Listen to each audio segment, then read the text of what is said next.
All right, good afternoon, everyone, and welcome to this webinar training titled Guidelines Training and Guidelines Calculator Tool 101, the Defense Attorney Orientation.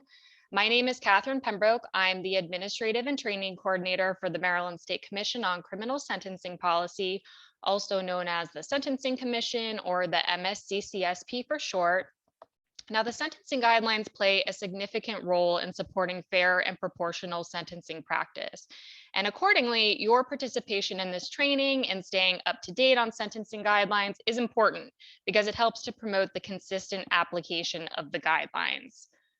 So before we get started, let's just go over some general webinar housekeeping. I know we're all very familiar with Zoom, but I did just want to note that we're asking participants to remain muted throughout the course of the presentation, just to ensure that we get through it in a timely manner. But that said, we certainly encourage any questions that you may have. My colleague, Sarah Bowles, who is our program analyst, she is here with me this afternoon, and she will be happy to answer any questions that you may have. So just go ahead and submit those through the chat box. We do ask that you submit your question to everyone, just so that everyone can benefit from seeing the question as well as the answer. But that said, if you don't feel comfortable asking your question to the entire group, that's fine. Just make sure you send the question directly to Sarah Bowles so that she's able to answer it. Also in the chat box, you should see coming through a PDF of today's presentation. So if you'd like a copy of the handout that follows along with the PowerPoint slides, you can feel free to download that from the chat box shortly. So let's move forward to the agenda for today's training. We have a lot that we're going to cover here. So many of you may be somewhat familiar with the guidelines themselves, but we thought it'd be helpful to start the presentation by providing some information about the background and the goals of the MSCCSP itself. Then we'll get into the various sections of the guidelines worksheet and how they should be calculated. We will also be looking at some special applications that adjust the calculation of the guidelines in certain scenarios. And then we're going to wrap up with a brief demonstration in our guidelines calculator tool, which can be used to calculate sample guidelines. And we'll also have a quick focus on some recent and upcoming guidelines related updates. So let's begin with a brief history of the guidelines and the Sentencing Commission in Maryland. So Maryland was one of the first states to initiate a sentencing guideline system. The guidelines were first introduced by the judiciary. In April 1979, the Sentencing Guidelines Advisory Board, formed by the judiciary, approved a system of voluntary guidelines to be piloted in 4 jurisdictions. These sentencing guidelines were then approved for statewide use in the circuit courts starting in 1983. The guidelines in Maryland were in effect statewide for about 15 years with oversight by the judiciary. And then in 1999, the legislature decided that a permanent independent sentencing commission should be created to have oversight over the guidelines. And thus the MSCCSP was born. Now, the enabling legislation that created the current day Sentencing Commission outlines a statement of intent for the MSCCSP in Criminal Procedure Article Section 6-202 that includes 6 goals. First, that sentencing should be fair and proportional, and that sentencing policies should reduce unwarranted disparity, including any racial disparity, in sentences for criminals who have committed similar crimes and have similar criminal histories. Second, sentencing policies should help citizens to understand how long a criminal will be confined. Third, sentencing policies should preserve meaningful judicial discretion and sufficient flexibility to allow individualized sentences. Fourth, the sentencing guidelines should be voluntary. Fifth, the priority for the capacity and use of correctional facilities should be the confinement of violent and career criminals. And finally, that sentencing judges in the state should be able to impose the most appropriate criminal penalties, including corrections options programs for appropriate criminals. Now, the commission has a few primary responsibilities to help address these goals, with the first primary responsibility being that we implement and maintain the state's voluntary sentencing guidelines. Now, this is accomplished through the second major responsibility, which includes the collection and maintenance of an extensive database, which is compiled via the data submitted on the sentencing guidelines worksheets. Now, the commission uses the guidelines data to monitor circuit court sentencing practice. We examine sentencing patterns and reasons for departure for specific offense categories and within individual cell ranges. And by doing so, we're able to consider adopting changes to the guidelines when necessary. And finally, the Commission is also responsible for providing training to criminal justice practitioners to promote the consistent application of the guidelines and accurate completion of the guidelines worksheet. Now, just to give you an idea of who exactly makes up our commission, so the MSCCSP was created as a balance board of 19 members from all 3 branches of government. The commission is currently chaired by Judge Brian D. Leonardo from the Circuit Court for Carroll County. The membership also includes 3 additional judges, including representatives from each of the 2 trial courts and 1 appellate court's representative who serves as the chief judge's designee. The remaining 15 members include a cross-section of criminal justice officials from the other 2 branches of government, as well as 2 public representatives. Now, appointed members serve terms of 4 years, and they are eligible for reappointment. The MSCCSP makes decisions with respect to the guidelines after deliberating with the many stakeholders that encompass the Maryland criminal justice system, most, if not all, of its constituencies being represented here on the commission. So let's get down to the basics here. What is the purpose of sentencing guidelines? The sentencing guidelines are a mechanism to encourage proportional sentences. The primary goal of the guidelines is to promote consistent, fair, and equitable sentencing practices, whereby offenders who are convicted of similar offenses with similar criminal histories, they're being treated and sentenced alike. Now, the Maryland sentencing guidelines were designed to systematically account for the most common variations in offenders and their offenses. The guidelines help achieve proportional sentencing by identifying and assigning weights to core objective factors for consideration by judges in making sentencing decisions. Now, the guidelines account for the most common, but certainly not all, characteristics of an offender and his or her crime that are most relevant to the sentencing decision, and they help to provide a framework to allow judges to consistently assign the same value or score as their colleagues around the state for each of these legitimate legal factors. So let's discuss some of the basic principles of the sentencing guidelines. First, that the sentencing guidelines in Maryland are voluntary, so judges may at their discretion depart from the guidelines. The voluntary nature of the guidelines emphasizes that they are designed to be a tool to help inform sentencing decisions, and they are intended to complement rather than replace the judicial decision-making process. The guidelines are also intended to be primarily descriptive. So in other words, the guidelines are informed by analysis of actual sentencing practices and are designed to illustrate to judges how their colleagues are sentencing on average for a typical case. Now, the descriptive nature of the guidelines means that they are not intended to be static, but rather they are dynamic, and the guidelines may be amended when the data indicate that the sentences are not consistent with the recommended ranges. As I'm sure many of you have seen with these recent changes that went into effect for the drug and property matrices on July 1 of this year. And then finally, the last basic principle is that the Maryland guidelines are generally limited to cases that originate in a circuit court. But let's take a closer look of the scope of the sentencing guidelines. So again, they generally apply to criminal cases prosecuting in a circuit court. Now, the sentencing matters on the left-hand side, these are scenarios that require a guidelines worksheet, which we refer to as guidelines eligible sentences.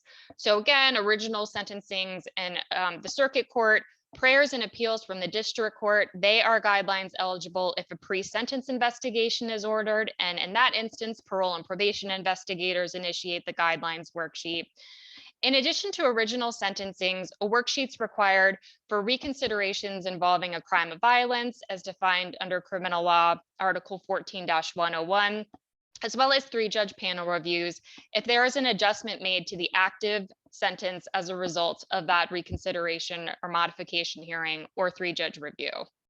Now, on the right-hand side, these are sentencing matters that are also handled by judges in a circuit court, but they are excluded from guidelines coverage. So these include prayers and appeals from the district court, again, unless a PSI is ordered, offenses that carry the no possibility of incarceration, violations of local laws or municipal ordinances, probation violation hearings, criminal non-support and criminal contempt hearings, juvenile court adjudications, and again, the guidelines do not apply to district court sentencings. So on a related note, I just want to note that we have worked with GIS to identify guidelines eligible cases that require a worksheet in MDIC jurisdictions. So you can see here's a screenshot of the criminal docket for Anne Arundel County. That was from September 7th of earlier this year. And you can see that all of the guidelines eligible cases on the docket are flagged with a MAGS yes indicator, indicating that it's a guidelines eligible case that require a guidelines worksheet.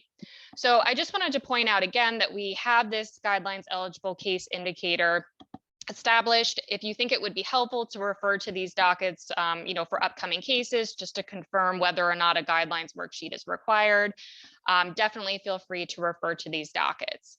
Now, all that said, we definitely worked hard with GIS to really fine tune the criteria, but it is possible that a case may be flagged as eligible erroneously. So just using all the criteria that we talked about in the last slide, just kind of keep that in mind when referring to the dockets. But again, we worked really hard to fine tune that criteria. So the docket, the case indicator rather, is very good to go. Okay, so I already touched on this a little bit, but again, just to reiterate, let's discuss how exactly the guidelines data are utilized after sentencing to inform policy decisions. So generally speaking, the data is assessed to review sentences and helps to inform the commission whether changes to individual cell ranges or offense seriousness categories are warranted. The data are also used to monitor compliance and to see how often judges depart from the guidelines for specific offenses and offense types. And then finally, the data is also used to inform the legislature of sentencing patterns for specific offenses or offense categories. So every year we publish an annual report detailing various sentencing trends throughout the state of Maryland. If that's something that may be of interest to you, all of our annual reports are accessible from our website. So please feel free to check those out. Now, moving on to guidelines worksheet completion. So I want to start by discussing the purpose of the guidelines worksheet itself. And the first purpose of the worksheet is to inform the judge of the guidelines prior to sentencing.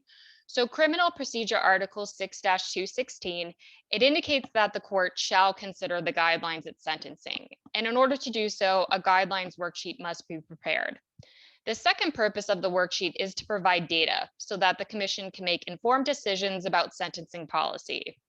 So Criminal Procedure Article 6-210 then requires that the commission collect the sentencing guidelines worksheets, automate that information, and monitor sentencing practice. So therefore, I just want to reiterate, it's incredibly important that we're getting as many guidelines worksheets and as much data as possible to help inform these sentencing policy decisions. All right, so now that we've discussed a bit about the background and the goals of the MSCCSP, let's move on and talk about how to calculate various sections of the guidelines worksheet. And before we get there, I just want to begin by discussing what constitutes a single criminal event versus a multiple criminal event. Now, for guidelines calculation purposes, we define a single criminal event as one or more crimes committed in the course of the same transaction. Whereas multiple criminal events means that more than one criminal transaction was committed over a period of time. Now, multiple criminal events being sentenced together, they may have occurred on the same date or different dates, but generally offenses that occur on different dates are almost always considered separate criminal events. Now, moving on to a sentencing event. Now, a sentencing event is defined as a sentencing disposition or hearing for an individual defendant conducted in front of one judge on the same day. So when there are multiple criminal events, which they're often offenses that have occurred on different dates, they may be identified by their own unique case number. If they are sentenced by the same judge on the same day, they constitute one sentencing event. And if this is the case, then only one set of guidelines worksheets should be completed for all of the counts in the sentencing event, which then results in one overall guidelines range. So when we get to the guidelines calculator tool demonstration towards the end of the presentation, I'm just going to reiterate the importance of making sure that you're correctly noting the number of criminal events in a sentencing event, as it plays a big role in how the overall guidelines range is calculated. So the last thing I want to note is just that merged offenses shall not be included on the guidelines worksheet and may not be considered in calculating the guidelines range or in any of the worksheet computations. So let's just take a quick look. I know the text is small, so just bear with me here. But this is an example to illustrate how one sentencing event may include multiple criminal events. So this example shows worksheets for two separate criminal events being sentenced together by the same judge on the same day. So in the upper left-hand corner here, we have a distribution of PCP that was committed on July 10th of 2020. It has its own unique case number, and again, with its own date of offense. In the lower right-hand corner, we have an assault first degree that occurred a couple of months later on January 25th of 2021. Again, has its own unique case number with that different date of offense. Now, by guidelines rule, each separate criminal event should correspond to their own separate guidelines worksheet. So in this case, even though you may only have one convicted offense per criminal event, it's still correct that they are being reflected on different guidelines worksheets. However, there is still one overall guidelines range calculated between them, as they are a part of the same sentencing event. And again, when we get to the guidelines calculator tool demonstration a little bit later on, I'll be showing you how to calculate guidelines for a multiple criminal event, single sentencing event scenario. Okay, so moving on again to the guidelines worksheet. So the next section I want to discuss is convicted offense information that you see highlighted here. It's pretty self-explanatory. This captures the date of offense, as well as the convicted offense information. And based on what you would select in the guidelines calculator tool, MAGS would populate the CJIS code, the statute, the stat max. If there was a mandatory minimum, that would be displayed here. Now, the last column that I want to point out and touch on a bit here, it has the Roman numeral equivalents of 1 through 7 as the header, and that's the seriousness category column. So I'm going to divert from the worksheet for a second to talk about how that plays an important role in guidelines calculation. So most of you are probably familiar with the general framework, but I want to give a brief overview of the basic premise of the guidelines. So Maryland has 3 separate sentencing matrices. We have one for property offenses that you see here, one for person offenses, those typically involving the more violent offenses involving victims such as assault, robbery, and then one for drug offenses. Now, the guidelines were designed to take both offender and offense characteristics into account. So we can see the first column on the left-hand side here. This is the offense seriousness category column. So each offense in Maryland is ranked based on its seriousness, with 7 being the least serious, all the way to 1 being the most serious. And we can see for property offenses, those range from category 7 all the way to a category 2. Now, the top row here, this represents the offender score, which we're going to talk about in more detail a little bit later on, but it captures basic components of an offender's prior criminal history. So let's just walk through a hypothetical example of how to calculate guidelines. Let's say we have an offender who has no prior criminal history. So they have an offender score of 0. And let's say they've been convicted of theft less than 100, which is a seriousness category 7 property offense.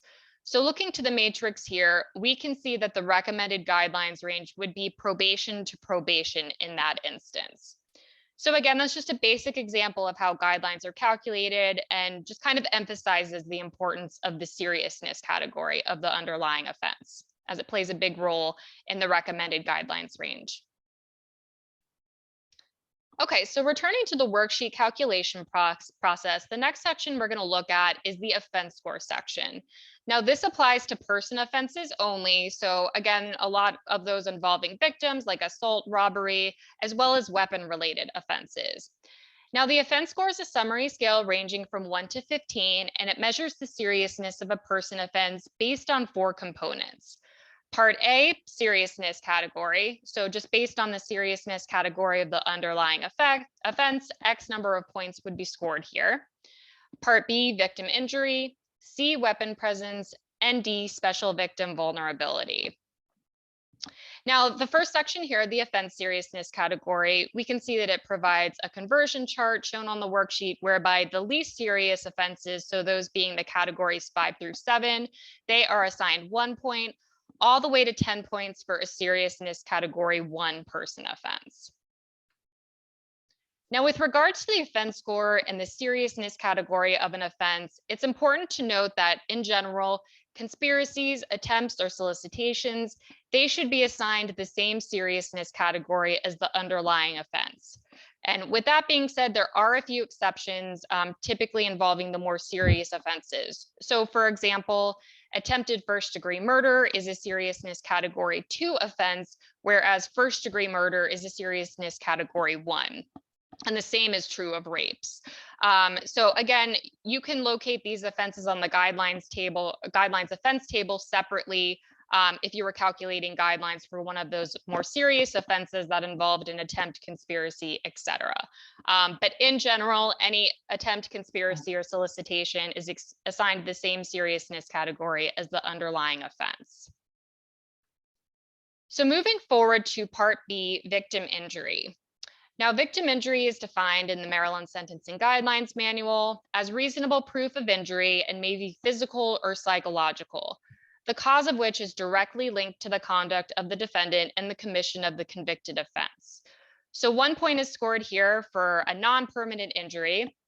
2 points are scored for a permanent injury or death. Now, psychological injury shall be based on confirmed medical diagnosis or psychological counseling or treatment. And psychological injury is presumed not permanent unless otherwise demonstrated, while physical injury shall be more than minimal. Now, the instructions in our manual do go into a little bit more detail, but I do want to note that with regards to victim injury, there can definitely be some gray area when it comes to scoring injury points. So for example, we've had practitioners call and say, or ask rather, if there was a victim of a stabbing, and that victim sustained a scar as a result of that stabbing, would the scar constitute a non-permanent injury or a permanent injury? And the answer is that the instructions in our manual just don't get into that level of detail. So in a scenario like that, where it's not absolutely addressed by the instructions in our manual, it's at the worksheet preparer's discretion as to the number of points to be scored. And then you, as the defense, if you disagree with the calculation, that should be brought to the judge's attention at sentencing, and ultimately the judge will decide the proper number of points that should be scored in that scenario. Now, moving on to weapon presence, which is Part C. Now, this is defined as the presence of any article or device that reasonably appears capable of causing injury. So 1 point is scored here for a weapon other than a firearm, such as a knife or a BB gun. 2 points are scored for a firearm or an explosive. And I do want to note that when calculating the offense score, a judge may include factors known to the judge when making this decision, even if they are not within the scope of the convicted offense. So for example, if you have a defendant who's charged with armed robbery but pleads to robbery, points may be still awarded for firearm or weapon presence in that scenario. All right, so before we get to Part C, special victim vulnerability, we're gonna have a little exercise here. I'm gonna generate a poll question in a moment. And the poll question is asking, would a victim who is known by the defendant to be pregnant meet the criteria for a vulnerable victim? So I'm gonna go ahead and launch this poll. And you all can go ahead and start making your selections as to whether you think yes or no. And your answer is anonymous. This is just an exercise. I have a couple of these throughout the course of the presentation, and they're questions that we get asked pretty frequently. So we'd like to highlight them during the webinars. I'll read it one more time while people are making selections here.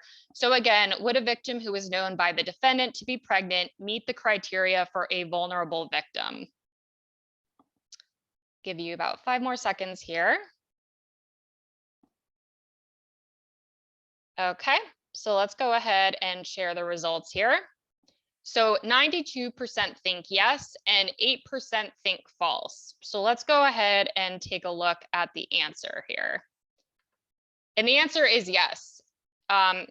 It would meet the criteria for a vulnerable victim. So let's take a look at that criteria in further detail here. Now, 1 point would be scored for special victim vulnerability if the victim is younger than 11 or 65 years old or older, or if the victim has a temporary or permanent physical or mental disability, including an individual who is physically or mentally limited in a material way. Examples of a temporary physical or mental limitation include, but are not limited to, instances in which the offender knew or should have known the victim was pregnant, unconscious, asleep, or intoxicated. So again, if the victim meets any of this criteria, 1 point would be scored for Part D of the offense score, that being special victim vulnerability. All right, so moving on to the next section, which is the offender score. We talked about this a little bit earlier, but let's look at it in more detail here. Now, the offender score is a summary scale ranging from 0 to 9, which measures an offender's criminal history, taking into account 4 factors.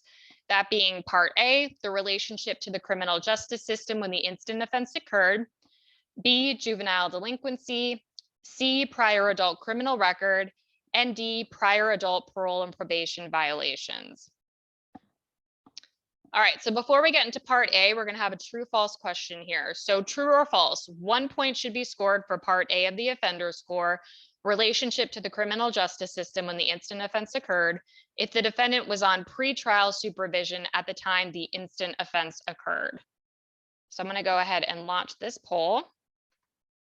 You can go ahead and start making selections, and I'll read the question one more time.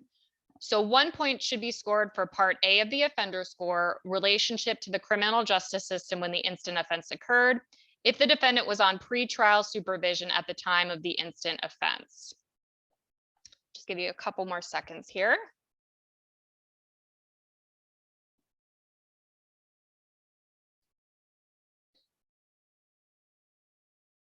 All right, looks like we have majority locked in. So let's go ahead and share the results here. All right, so this is pretty split. We have 48% thinking this is true and 52% thinking this is false. So this is why I like doing these exercises here. So let's go ahead and take a look at the answer here. Now, the answer in most instances is going to be false. So let's take a look at why that is. Now, 1 point should be scored for Part A, relationship to the criminal justice system when the instant offense occurred, if the offender was in the criminal justice system as a result of an adjudication of guilt as an adult at the time the offense was committed. So in most instances, when someone is on pretrial supervision, they have not yet been adjudicated guilty of that offense, which is why generally 1 point would not be scored for Part A. However, it has been brought up that, it's possible for someone to have been adjudicated guilty, still on pretrial supervision while pending sentencing.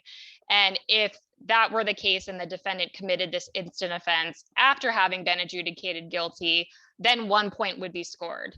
But again, most times when someone is on pretrial supervision, they have not yet been adjudicated guilty. So they would not get 1 point for Part A of the offender score. That's a very common question that we get. All right, so moving on to Part B, juvenile delinquency. So 0 points are scored here if the offender is 23 years old or older by the date of the most recent instant offense, or if the offender has 0 findings of a delinquent act within 5 years of the date of the most recent instant offense. 1 point is scored if the offender is under 23 and has 1 or 2 findings of a delinquent act within 5 years of the date of the most recent instant offense, and 2 points scored if the offender is under 23 and has had 3 or more findings of a delinquent act within 5 years of the date of the most recent instant offense. Now, also just want to note that this is similar to how the adult prior record is calculated. But only 1 finding of a delinquent act, so that is finding of facts sustained at an adjudicatory hearing, should be counted for a single adjudicatory hearing. So if you have multiple findings of a delinquent act that relate to a single adjudicatory hearing, the individual completing the worksheet shall count only 1 finding of a delinquent act. And when the defense or the state can show that a finding of a delinquent act did not result in the youth's adjudication as delinquent at a juvenile disposition hearing, the finding of a delinquent act shall not be scored as part of the juvenile record. All right, so moving on to Part C, the prior adult criminal record. Now, aside from a few exceptions that are further noted in our guidelines manual, the prior adult criminal record generally includes all adjudications preceding the current sentencing event, whether the offense was committed before, during, or after the instant offense or offenses. So let's have another true false question here. Now, true or false, only one adjudication per criminal transaction should be counted towards the prior record score. I'm going to go ahead and populate that question here. So go ahead and start making your selection. So true or false, only one adjudication per criminal transaction should be counted towards the prior record score. I'll give you all just a couple more seconds to lock in your answer here.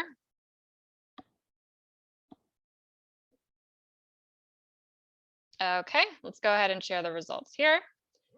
So we have 81% thinking this is true and 19% thinking false.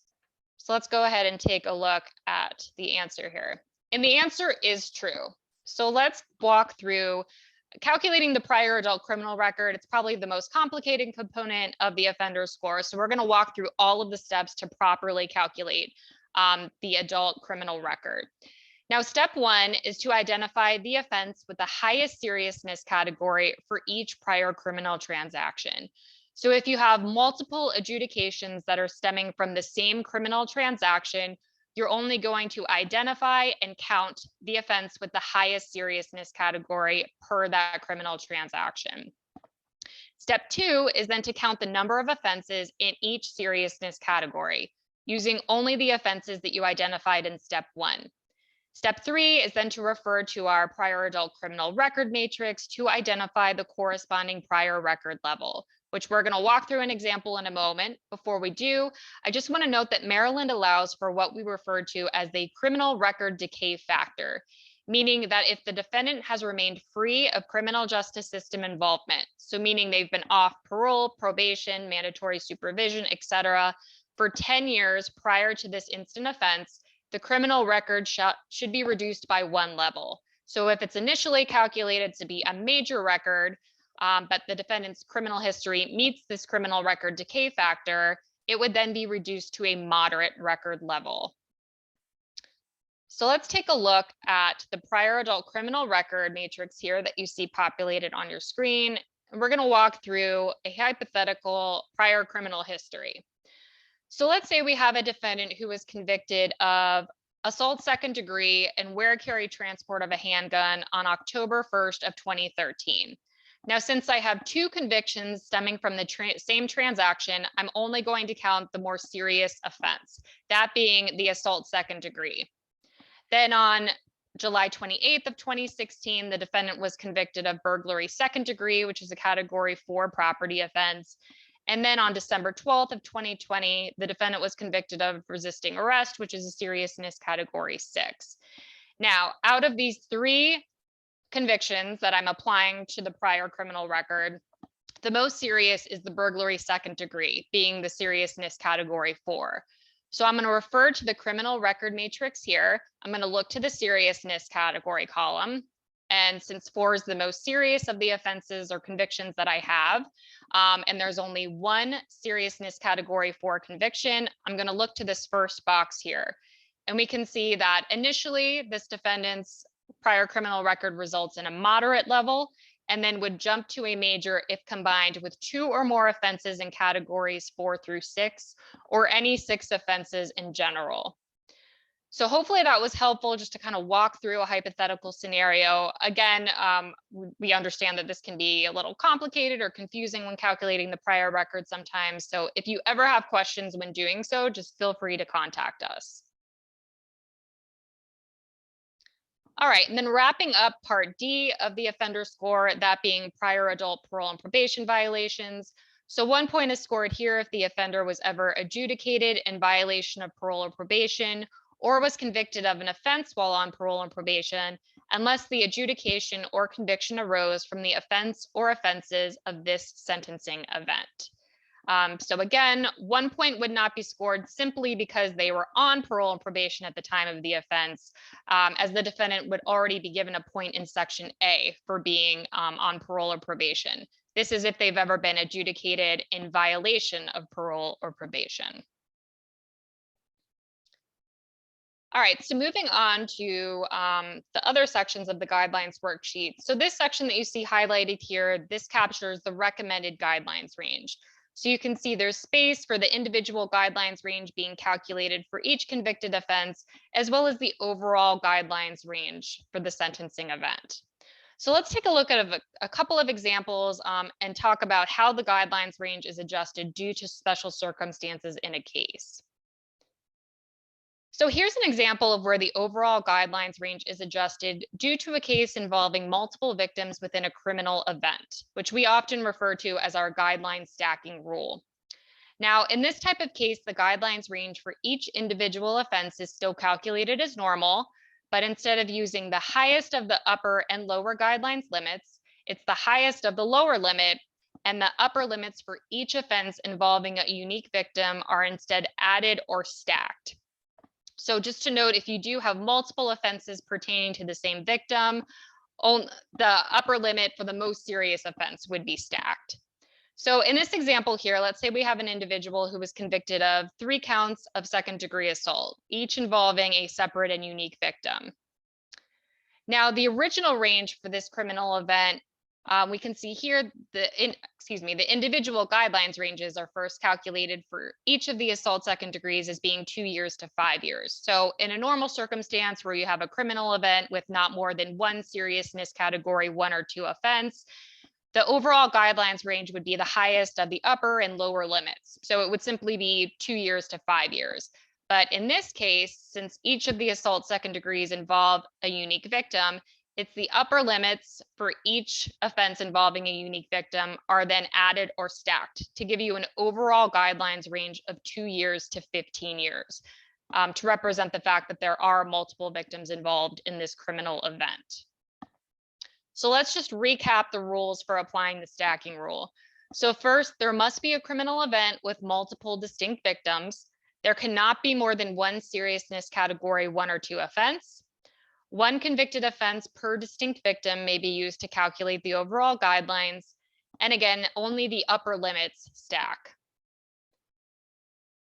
So we have another true-false question here. This is a very common question that we receive. So true or false, this stacking rule can only apply towards person offenses. I'm going to go ahead and launch this poll in one moment here. Okay, you can go ahead and make your selection. So true or false, the stacking rule can only apply towards person offenses. Just give you all a couple seconds to lock in your answer.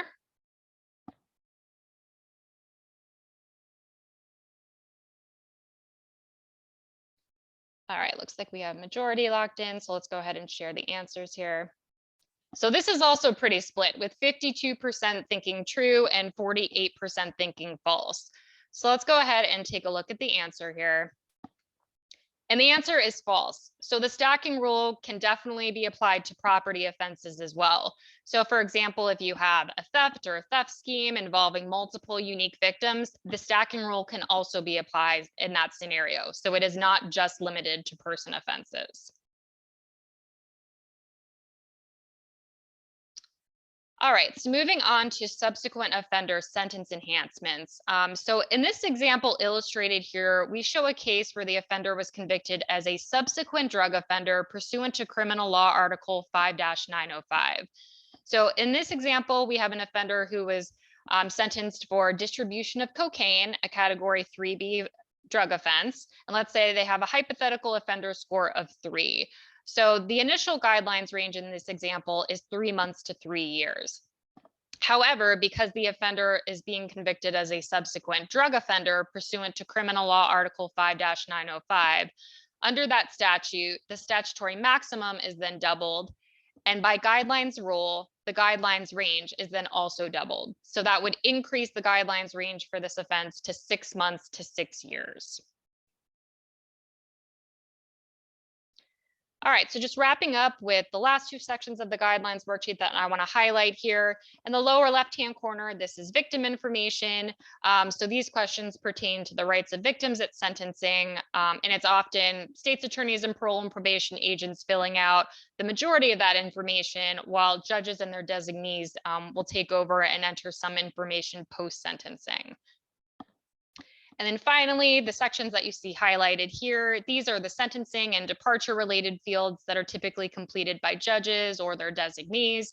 So these include the sentence information for individual offenses, the disposition type, whether victim court costs were imposed, etc. Okay, so next I want to review what constitutes a guidelines compliant sentence. Now, a sentence is deemed compliant with the guidelines if the guidelines applicable sentence, which is defined as the sum of incarceration, credited time, and home detention time, if it falls within the applicable guidelines range. So just to note, generally suspended time is not considered when determining if a sentence is compliant. There's one exception involving corrections options, which we'll get to in a little bit, but generally it's the sum of incarceration, credited time, and home detention time that is used to determine compliance. Now, I also want to note that compliance is calculated by comparing the overall sentence across all of the convicted offenses in a sentencing event to the overall guidelines range for that sentencing event.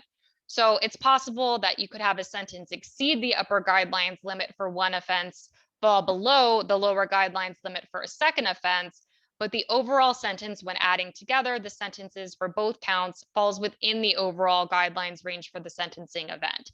So that's also taking into consideration whether those sentences are running concurrently or consecutively. Now, there are a few qualifiers to consider regarding guidelines compliance. And the first is that effective April 1st of 2021, sentences adjudicated pursuant to an MSCCSP binding plea agreement are deemed guidelines compliant. So some of you might remember the former ABA plea agreement, but it's important to note that that former ABA plea agreement disposition type, it's now been replaced with MSCCSP binding plea agreement. And the criteria for what constitutes a guidelines compliant MSCCSP binding plea agreement has also been revised. We're going to look at that criteria next. But the MSCCSP binding plea compliance rule, it follows the same logic as the former ABA plea agreement compliance rule, which was initiated based on feedback received from the judiciary that binding pleas represent a consensus of the parties and the court within their specific community. And accordingly, the commission felt it was important to define these as compliant sentences. Now, binding pleas are three-party agreements in which the defense and the state present to the court on the record an agreement that incorporates a specific sentence. And if the judge accepts that agreement, it is binding on the court pursuant to Maryland Rule 4-243 subsection C.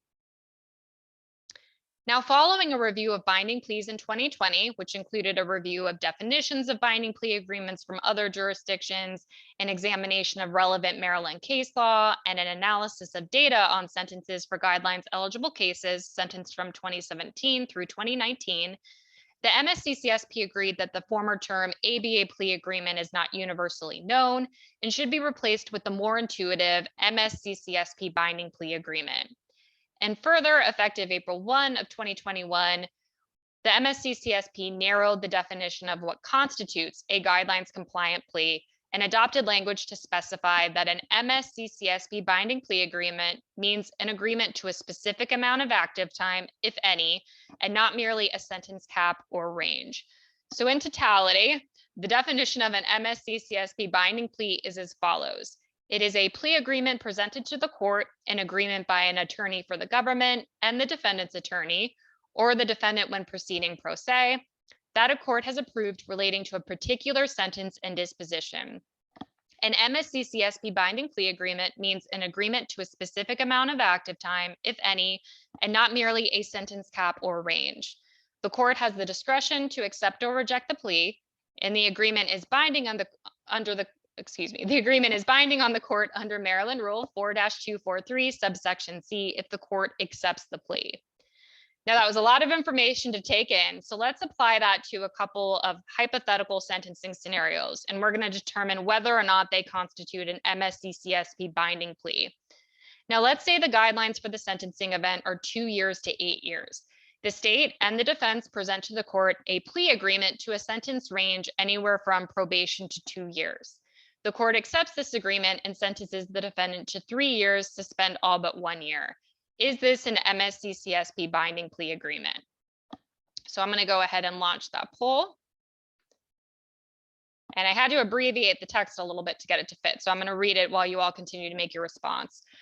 So let's say the guidelines for the event are 2 years to 8 years. the state and the defense present to the court a plea agreement to a sentence range anywhere from probation to 2 years. The court accepts this agreement and sentences the defendant to 3 years, suspend all but 1 year. Is this an MSCCSP binding plea agreement?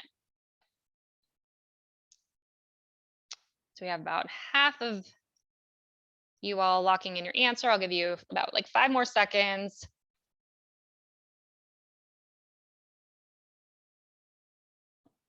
All right, so let's go ahead and take a look at the answer here. So 33% think that yes, this is an MSCCSP binding plea, with 67% thinking no. So let's go ahead and take a look at the answer here. And the answer is no. So just as a reminder, an MSCCSP binding plea, it must involve an agreement to a specific amount of active time, if any, and not merely a sentence range or a cap. So in this scenario, the court accepted a plea agreement to a sentence range anywhere from probation to 2 years. And this is why it would not constitute an MSCCSP binding plea. All right, so let's take a look at another scenario that's probably fairly common. Let's say the guidelines for the sentencing event are 1 year to 6 years. The state and the defense present to the court a plea agreement to 5 years, all suspended, with credit for 62 days. The court accepts this agreement and sentences the defendant to 5 years, all suspended, with credit for the 62 days. Is this an MSCCSP binding plea agreement? So I'm going to go ahead and launch that poll, and I'll read it one more time while you all make your selection. So let's say the guidelines for the event are 1 year to 6 years. The state and the defense present to the court a plea agreement to 5 years, all suspended, with credit for 62 days. The court accepts this agreement and sentences the defendant to 5 years, all suspended, with credit for 62 days. Is this an MSCCSP binding plea agreement? All right, looks like majority of you have locked in. So let's go ahead and share the results here. All right, so we have 90% thinking yes and 4% thinking no here. So let's go ahead and take a look at the answer here. And the answer is yes. So this would constitute an MSCCSP binding plea agreement, because in this scenario, there was an agreement to a specific amount of active time, that being 0, or in other words, no post-sentence incarceration. So therefore, this would constitute an MSCCSP binding plea agreement. So hopefully you all thought that those hypothetical sentencing scenarios were helpful to kind of walk through. One last scenario that I just want to highlight, this isn't a poll question, but just something I want to note. So let's say in this example, the guidelines for the sentencing event are 1 year to 5 years. The state and the defense present to the court a plea agreement to a sentence range anywhere from 2 years to 4 years. The court accepts this agreement and imposes a sentence of 5 years, suspend all but 2 years. Now, while this agreement is not an MSCCSP binding plea agreement, right, since it involves a sentence range anywhere from 2 years to 4 years. Now, while it's not an MSCCSP binding plea agreement, the sentence is guidelines compliant, since the guidelines applicable sentence of 2 years falls within the overall guidelines range of 1 year to 5 years. So I just want to reiterate and emphasize that it's still perfectly possible to get a guidelines compliant sentence that is not adjudicated via an MSCCSP binding plea agreement. All right, so moving on to another qualifier to consider, and that is regarding the role of corrections options. Now, sentences to corrections options programs, so that being drug court, inpatient substance abuse treatment, home detention, etc., they are deemed compliant provided that the initial sentence plus any suspended sentence, so essentially as long as the total sentence falls within or above the applicable guidelines range, and the case does not include a crime of violence, child sex abuse, or escape. So this is the one exception I was talking about earlier, in which suspended time is considered for determining a guidelines compliant sentence. Now, corrections options allow judges to utilize a broader range of alternatives to incarceration while still remaining compliant with the sentencing guidelines.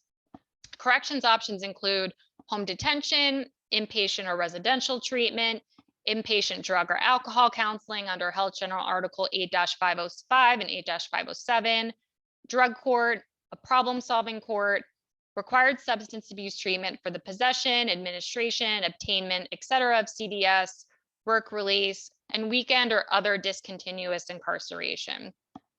So again, let's say that you have guidelines for the sentencing event being 1 year to 3 years. And let's say the defendant was sentenced to a total sentence of 4 years, all suspended, but they were sentenced to drug court, a corrections option program. So given that that total sentence of 4 years, even though it was entirely suspended, that total sentence of 4 years is falling within or above the applicable guidelines range of 1 year to 3 years, which makes it a guidelines compliant sentence. And then finally, just wrapping up with the last qualifier to consider, and that being the role of credit for time served. So when you have an offender who received credit for time served with no post-sentence incarceration time and the amount of credited time exceeds the guidelines range, it is deemed compliant.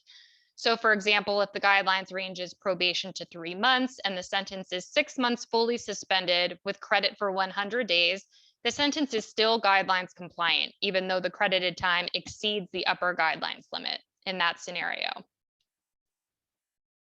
Okay, so that wraps up the guidelines compliance sentences.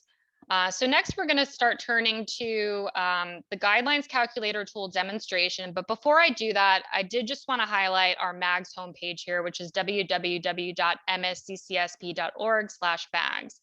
Now, as defense attorneys, you all have read-only access to worksheets that are initiated in the Maryland Automated Guidelines System by the state's attorneys and parole and probation agents. To access MAGS, you would simply click on this MAGS icon. Now, for the public defenders that we have in the group here, you all would be logging in with the following user ID and password information. So your user ID would start with the prefix PUBD and then a backslash. Following that, you'd enter your first name, period, last name, and then your password would be whatever your work computer password is. Now, any private defense attorneys who may be attending today, you all will be able to request a MAGS account through our commission. And to do that, you would just need to send your name, your client protection fund number, and the address that you use to register for the client protection fund. And then using that information, we would generate a MAGS account for you so that, again, you can access MAGS to have that read-only access to worksheets initiated in the guidelines system. Now, let me go back real quick. I also just want to point out on the MAGS homepage, now, while you all will not be officially initiating worksheets in the MAGS system, I'm going to show you a demonstration in our guidelines calculator tool, which essentially mirrors MAGS. So if you ever have a question about initiating or calculating sample guidelines, these MAGS materials may be helpful to you. So we have a MAGS user manual. It's very detailed, as well as 2 instructional videos. The first is geared towards state's attorneys and parole and probation agents, as well as defense attorneys, as it focuses on how to calculate guidelines. While the second video is geared towards entering sentence information and submitting the guidelines worksheets, and that's geared more so towards judges and their designees. So again, just wanted to point these materials out if you would find them helpful. All right, so next we're going to move on to the demonstration of the guidelines calculator tool. Now, the guidelines calculator tool, it's a standalone tool that can be utilized by anyone to calculate sample sentencing guidelines. So you don't need a user ID, you don't need a password. And to access the tool, you can go from our homepage here, www.msccsp.org, and you'd simply click on the GLCT icon that you see here. Now, I'm going to go ahead and pause for a moment while I bring up the guidelines calculator tool. So just bear with me one moment here.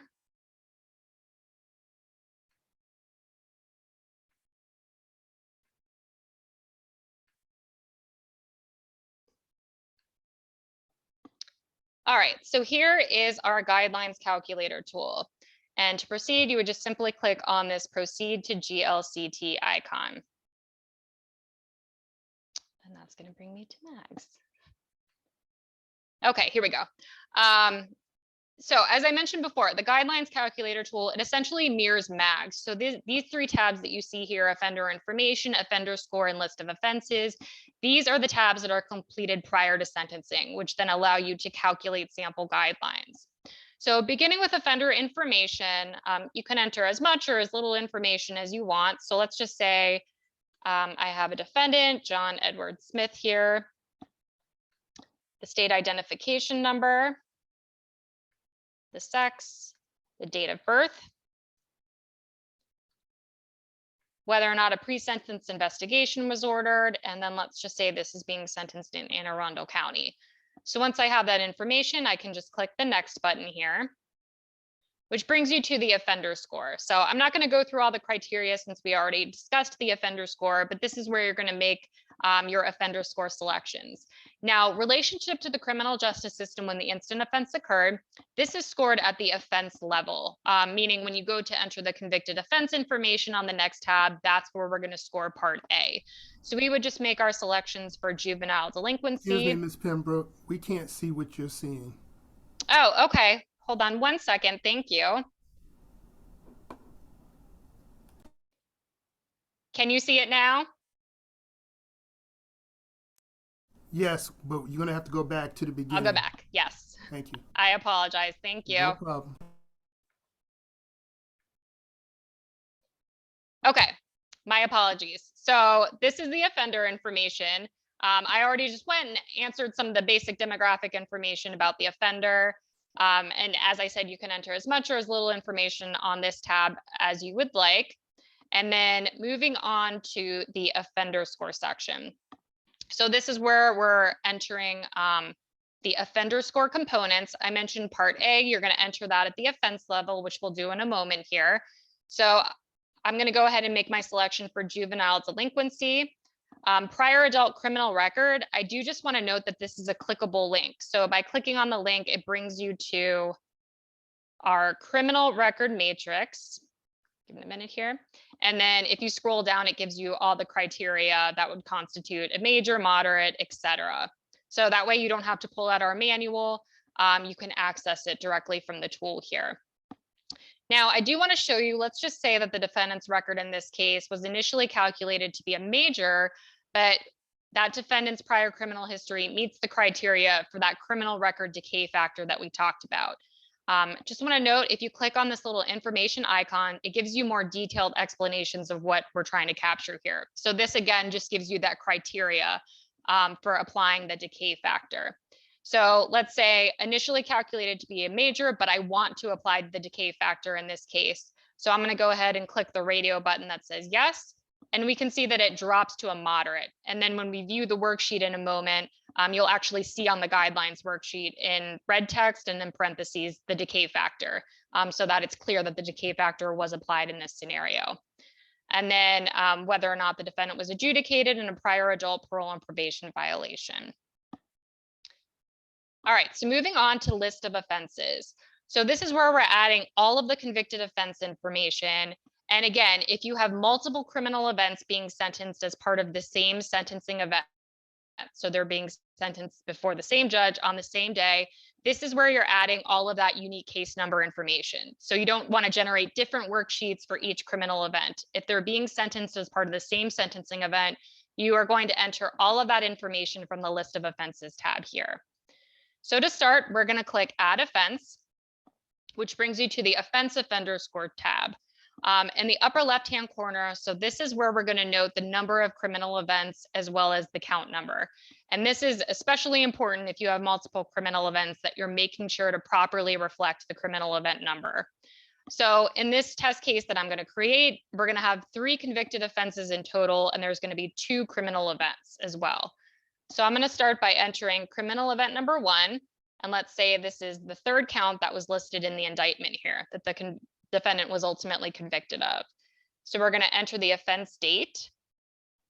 And you can see the case number based on the jurisdiction that I selected on the offender information tab. It pre-populates with the jurisdiction. So I have that MDEC format for Anne Arundel County, the C02CR. Then I'd enter the 2-digit filing year, that being 22. Following that, there needs to be a 6-digit sequential number. So that's going to be, we'll do 3 zeros and then a 112 here. Now, entering convicted offense title. You can search 2 ways for the convicted offense information. You can click this most common offenses button, which brings you to the 25 most common guidelines eligible offenses. Or you can just click this search button here, which brings you to our entire offense table. We'll give it a moment here. And there's a couple of different ways you can search once you get here, just to narrow it down. You can search by the offense title, by the CGIS code, the statute, or the type. So whether it's a property, drug, or person offense.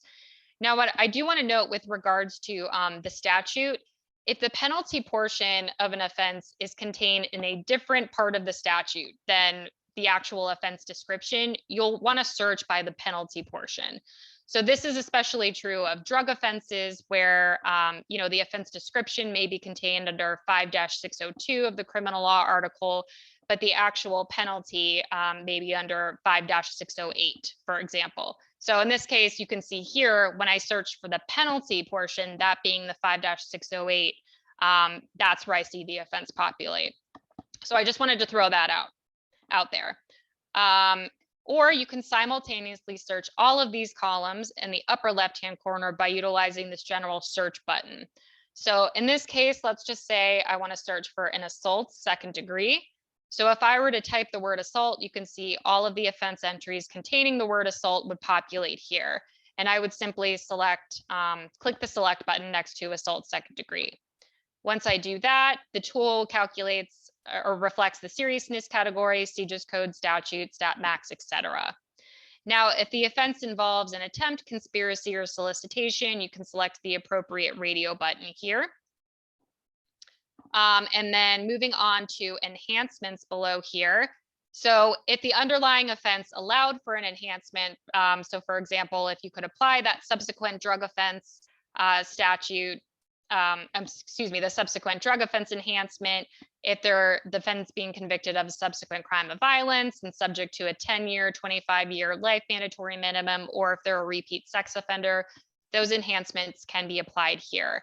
And then if you're flagging an offense for the multiple victim stacking rule, you would just utilize that little radio button here, and the guidelines calculator tool would just remind you of the scenarios in which you can apply this rule.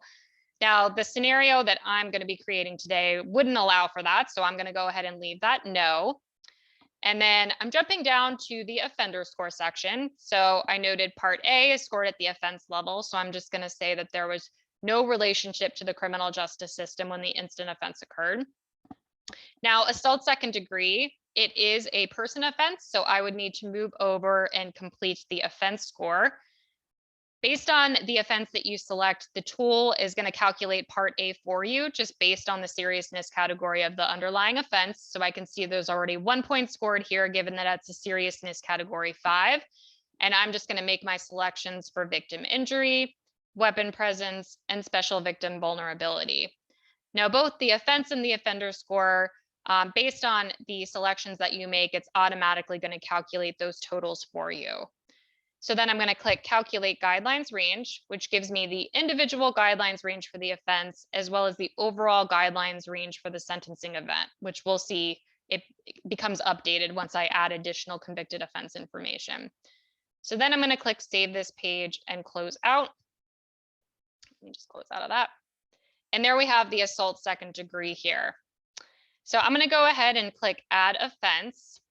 Now, I'm going to make sure that this is noted as criminal event number 2, because I'm adding convicted offense information for a separate case that occurred on a different date, has its own unique case number. So this is going to be criminal event number 2, and it's going to be count 1 for criminal event number 2. So it's going to have a separate offense date than what I just entered, and it's going to have a separate case number.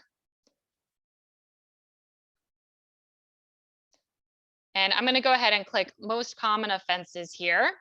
And I want to select burglary first degree.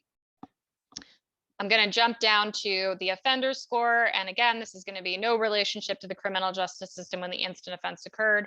Burglary is a property offense, so there's no need for me to calculate the offense score. I can simply jump down and click calculate guidelines range.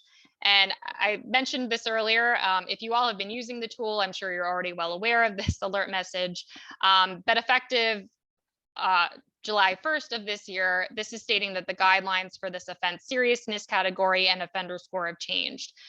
So to ensure proper calculation of the guidelines, the tool is going to ask you if the sentence date will take place on or after July 1 of 2022. So I'm going to go ahead and select yes.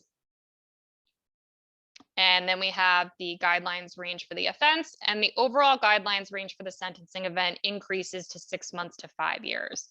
So then I click save this page and close out. So here already I have my 2 criminal events here with their 2 unique case numbers displayed here.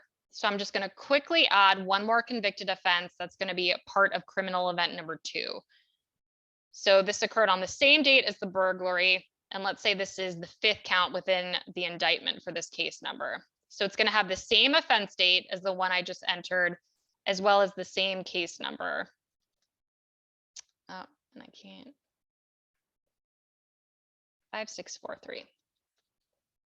Okay, and then I'm going to click most common offenses, and I want to search for one of these theft related offenses. So I type in theft, and I want this felony theft or theft scheme at least 1,500 but less than 25,000.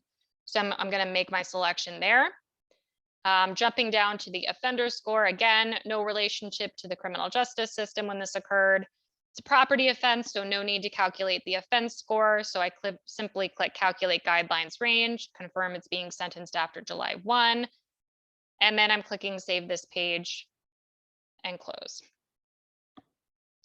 Okay, so here I have all of my convicted offense information. I can clearly see which offenses belong to which criminal event and case number.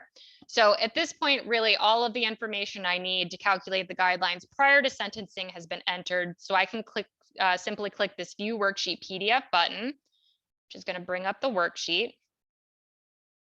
And I'll show you what that looks like. So for those of you who've obviously seen how the state or parole and probation agent has calculated worksheets, you can see here that this is an exact replica of the Maryland Sentencing Guidelines worksheet.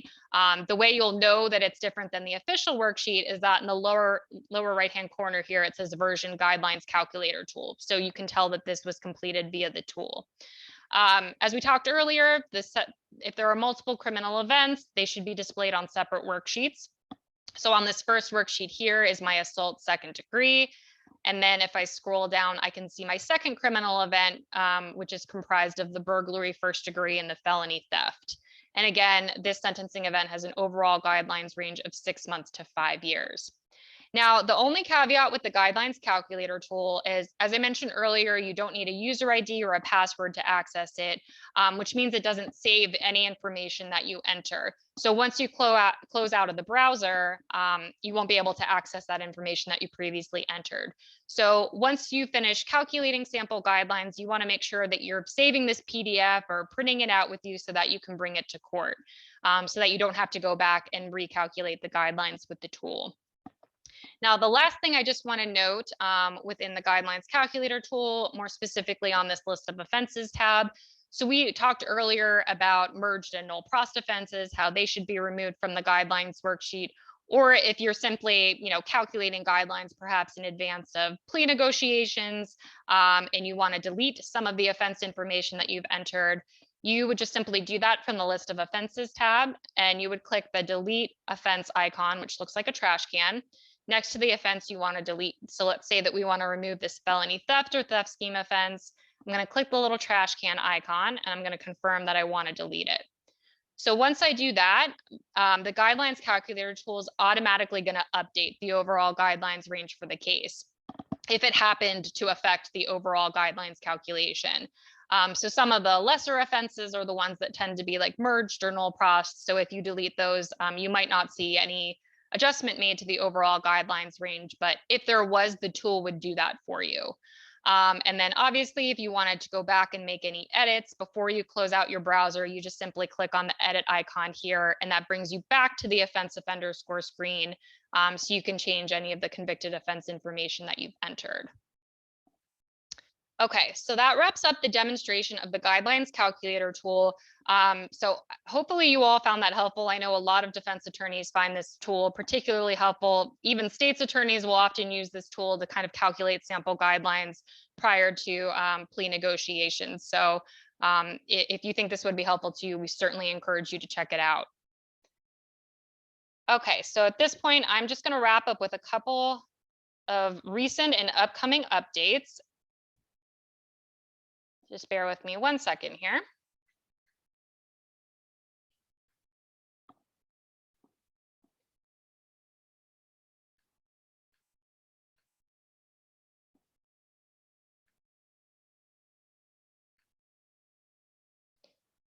Okay, so before we conclude, I just want to quickly highlight two recent and one upcoming update to the sentencing guidelines.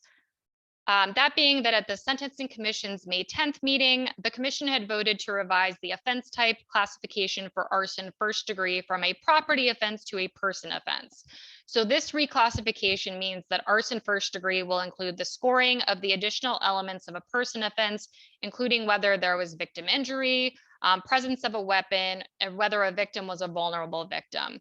And the commission voted to adopt this reclassification to reflect the substantial risk of harm that arson first degree poses to dwelling inhabitants as well as first responders. So this reclassification went into effect on October 1 of 2022. Another recent update is relating to the scoring of juvenile delinquency. So we already talked about how Part B of the offender score, juvenile delinquency, instructs that points shall be scored for offenders younger than 23 years old with findings of a delinquent act within 5 years of the date of the most recent instant offense. And effective October 1st of 2022, a revision was added to the Maryland Sentencing Guidelines Manual, providing the additional instruction that the juvenile delinquency record may not include adjudications based on acts that are no longer crimes. So this revision is consistent with the instructions for how we score Part C of the offender score, that being prior adult criminal record, which states that that prior adult criminal record shall not include adjudications based on acts that are no longer crimes. And lastly, I just want to note that the Sentencing Commission is statutorily required to report annually on reconsiderations of sentences imposed under 14-101 of the criminal law article. And in recent years, multiple practitioners have expressed some confusion regarding the types of reconsideration scenarios that require a guidelines worksheet. And the guidelines manual, it doesn't include an explicit definition of reconsideration, nor is the term reconsideration defined by Maryland rule or statute. So in collecting sentencing guidelines worksheets, the commission has taken a broad approach in an effort to capture eligible modifications to crimes of violence, generally instructing that in addition to original sentencings and new trials, a worksheet should be completed for any modification to the active sentence for a crime of violence, including those that result from Health General Article 8-507 orders, as well as 3-judge panel reviews. And in an effort to reduce misreporting in MAGs, at its July 12, 2022 meeting, the commission voted to limit the collection of worksheets for 3-judge panel reviews to those involving crimes of violence. So this change provides consistency with the data collection protocol and reporting requirements for reconsideration/modifications. And additionally, the commission agreed that the term modification is a more universally understood term, and that clarifying the term reconsideration by adding modification would help bring further understanding as to the types of sentencing scenarios involving crimes of violence that require a guidelines worksheet. And MAGs will also be reprogrammed to help further identify the type of modification involving a crime of violence. So even though there's no change regarding the rules of guidelines eligible cases as they relate to reconsideration/modifications, clarifying language will be added to the guidelines manual indicating that guidelines eligible reconsiderations/modifications include sentence adjustments imposed pursuant to Maryland Rule 4-345 or a Health General Article 8-507 order. And this clarifying language is anticipated to go into effect on November 14th of 2022. All right, so that wraps up the webinar. I just want to conclude by highlighting a few of our commission resources here. That being our main website, www.msccsp.org. It's continually updated throughout the year. It's a really useful resource for anyone who implements the sentencing guidelines. The website includes the annual reports that I referred to earlier, as well as our guidelines e-news, which helps to inform about any changes to the guidelines. If you don't subscribe to our e-news, but you would like to, just send an email to our general email account, which I'll populate at the end of the slide here, just with your contact information, and ask that you be added to our listserv. More recently, we also started production of a series of topical mini reports that we've titled Sentencing Snapshot, which are intended to provide a quick review of sentencing trends and other topics of interest. So the most recent issue of the Sentencing Snapshot, it provided a closer look at sentencing trends in Maryland circuit courts for murder. And my colleague, Sarah, who's here today, she puts these together. She does a fantastic job. We've received a lot of positive feedback in response to these snapshots. So if you subscribe to our listserv, these will be sent to you via email, but they are also accessible from our website as well. We also have our guidelines manual and guidelines offense table in a searchable PDF format. You can also access MAGs in the guidelines calculator tool. We have various instructional videos and guideline training webinars. For example, here's a screenshot of our training page. So you can see we have links to a couple of training videos here. Any upcoming webinars that we have will also be advertised here. So you can certainly register via our training page. We also have a YouTube channel. So if you just go to YouTube and type in msccsp.org, you'll see our channel come up and all of our videos are accessible from there as well.